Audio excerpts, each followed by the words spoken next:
Da liegt einer, der rührt sich nix. Das ist ein Püffge, das ist fix.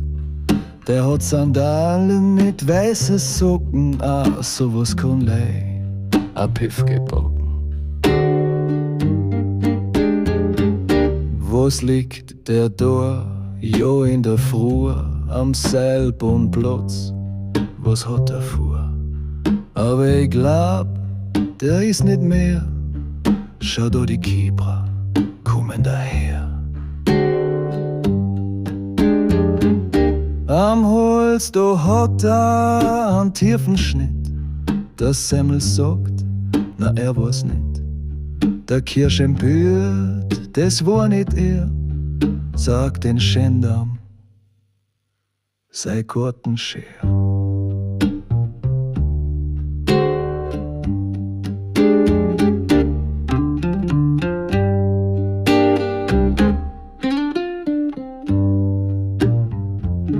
Die Angermann, die hat ihn gesehen, durch Dürrenfellach auf noch durchgehen. Hat sich nix denkt, was der da tut. Live von der Chick hat gesehen die Glut. Im Kunstraum ist er wohl gestern gewesen und hat sich auf ein Kunstwerk gesessen. Doch die Aktrice war außer Ort, ja, sie weiß nix von einem Mord. Der Fädelclub ist verdächtig, weil da jeder ist fädelträchtig. Doch der haben alle bei ihren Stammwirt bis in der Früh Fädel poliert.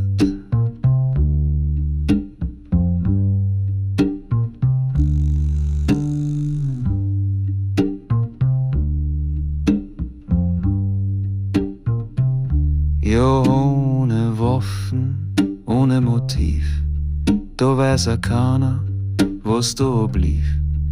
Und die Gendarmen haben auch keinen Plan und schicken die Verdächtigen heim.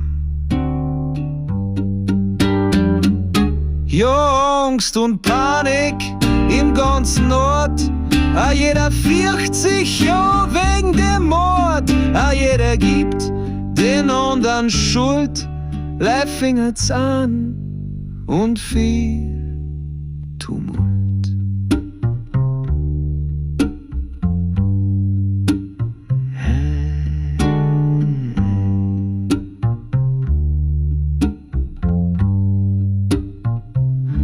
Der Dr. Huber, der klärt es auf, wirft am Kadaver sein Auge drauf.